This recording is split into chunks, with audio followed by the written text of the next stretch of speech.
Hello everyone, welcome to my new blog. তো কেমন আছো তোমরা সবাই? আমার ব্লগে তোমাদের সবাইকে স্বাগত। তো আজকে আমরা সবাই মিলে বলতে তোমরা সবাই জানো, আমার মিনি ব্লগ যারা দেখো, আমাদের বাড়িতে জেঠুমণি, দাদা সবাই এসছে। সবাই মিলে আমরা চলে এসেছি দক্ষিণেশ্বর মন্দিরে। তো চলো তোমাদের সাথে শেয়ার করি দক্ষিণেশ্বর মন্দিরে গিয়ে আমরা কী করলাম আর কোথায় কোথায় ঘুরলাম। তো প্রথমে তো আমরা দক্ষিণেশ্বর মন্দিরে পৌঁছে গেছিলাম, আর কিছু কারণবশত আমাদের একটু দেরি হয়ে গেছিলো।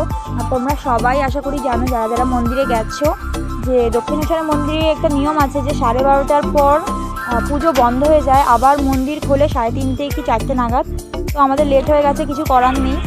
তো আমরা একটু চারিপাশটা ঘুরে ঘুরে দেখছিলাম কোথায় কী জিনিসপত্র বিক্রি হচ্ছে। তারপর জেঠিমা বললো একটু গঙ্গার পাড়ে গিয়ে বসা যাক, কারণ গরম গরম লাগছিল। তাই সবাই মিলে একটু গঙ্গার পাড়ে চলে গেলাম। আর সত্যি কথা বলতে আমরা এই মন্দিরের ভিতরেও ঢুকতে পারতাম না যদি আর 5-10 মিনিট লেট হয়ে যেতাম, কারণ আর 5-10 মিনিট পরেই পুরো মন্দিরের গেটটাই বন্ধ হয়ে গেছিলো, নাহলে আমরা রাস্তায় দাঁড়িয়ে থাকতাম। তো তারপর তো চলে গেছিলাম একটু গঙ্গার ধারে, আর সেখানে গিয়ে তো আমার মনটা আরও ভালো হয়ে গেছিলো, কারণ প্রায় অনেক দিন 6-7 মাস আমি কোনো বড় গঙ্গা দেখি না। এই মন্দিরে এসেছিলাম আমি 6-7 মাস আগে। তো মনটা খুব ভালো হয়ে গেছিলো। আমি যতবারই গঙ্গার ধারে এসেছি আমার একটা কথাই শুধু মনে হয়, সেটা হচ্ছে এই এত বিশাল গঙ্গা, তার মধ্যে এই গঙ্গা জলটা কিন্তু সত্যি কথা বলতে একটু নোংরাই, কিন্তু এই গঙ্গার জল ছাড়া কোনো শুদ্ধ কাজ হয় না, সবই অসম্পূর্ণ থাকে।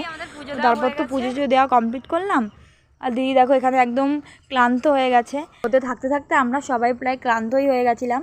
তারপর তো খাওয়া দাওয়া করলাম সবাই মিলে। আমাদের সবার জন্য বানিয়ে দিয়েছিল রুটি, তরকারি, পায়েস, আরও অনেক কিছু।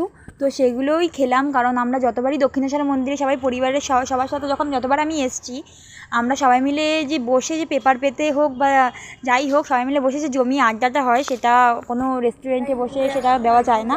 তো যাই হোক, তারপর তো চলে গেছিলাম একটু বেলুড় মঠে। আর সত্যি কথা বলতে দক্ষিণেশ্বরের মন্দিরে যতবারই গেছি, যে রাস্তার মাঝখান থেকে যাওয়ার সময় দুপাশ থেকে যেই ছোটোখাটো দোকানগুলো দেখতে পাই না, সেগুলো দেখতে এত দারুণ লাগে। আর এখানে মা কালীর এত সুন্দর সুন্দর মূর্তি, এছাড়া বিভিন্ন ধরনের ভগবানের এত দারুণ দারুণ যে মূর্তি, ফটোগুলো থাকে না, সেগুলো দেখতে ভীষণ ভালো লাগে। তারপর তো টুকটুক করে হাঁটতে হাঁটতে চলে গেছিলাম যেখানে বেলুড় মঠে যাওয়ার লঞ্চ ছাড়ে সেখানে, কারণ এর পরে পৌঁছালে আশা করি আমাদের 12টা-1টার আগে বাড়িতেই আমরা পৌঁছাতে পারবো না। যত তাড়াতাড়ি সম্ভব আমাদের এই লঞ্চটাতে করেই বেলুড় মঠে যেতে হবে, নাহলে আমাদের ভীষণ দেরি হয়ে যেত। তারপর তো সবাই মিলে চলে গেছিলাম একটু আড্ডা দিয়ে দিতে বেলুড় মঠে। আর বেলুড় মঠে যেতে যেতে যে এই যে লঞ্চে উঠে যে খাওয়া দাওয়াটা, যে টুকিটাকি পেট ভরার মতো কিছু না, যে টুকিটাকি খাওয়া দাওয়াটা, সেটা জাস্ট অসাধারণ। আর তোমরা দেখতেই পাচ্ছ যে আকাশের অবস্থা একদম খারাপ।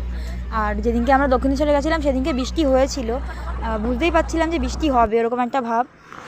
তো চলো ভিউটা এনজয় করতে করতে যাওয়া যাক।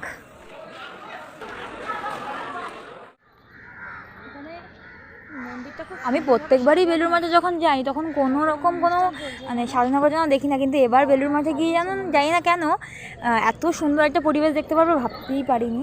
তো প্রথমেই তো মন্দিরে গিয়ে দেখি যে সমস্ত মন্দিরগুলো খুব সুন্দরভাবে সাজিয়েছে, আর কি যেন একটা প্রোগ্রাম হচ্ছিল একটা স্টেজে। তো আমি বেশি কথা না বাড়িয়ে সবার থেকে আলাদা হয়ে গেছিলাম, কেন গঙ্গার পাড়ের বসে এই মাঠে বসে যে হাওয়াটা দেয় না, সেটা এনজয় করার মতো দারুণ জিনিস আর কিছু হয় না।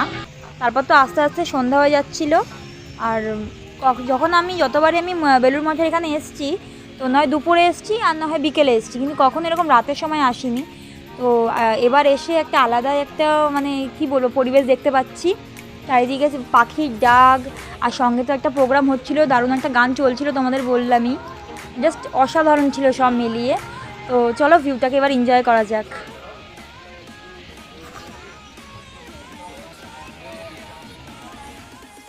তারপর তো দাদা কিছু ছবি তুলে আমরা বাড়ি ফিরে চলে আসছিলাম, আর তোমরা দেখতেই পাচ্ছ পুরো রাত হয়ে গেছে, আর আমাদের বাড়ি ফিরতে প্রায় অনেক রাত হয়ে যাবে। আজকের ভিডিওটা এ পর্যন্তই। তোমাদের ভিডিওটা ভালো লাগলে ভিডিওটা একটা লাইক করে দিও, আর চ্যানেলটা সাবস্ক্রাইব করে পাশে থেকো, আর সবাই সুস্থ থেকো, ভালো থেকো, টাটা।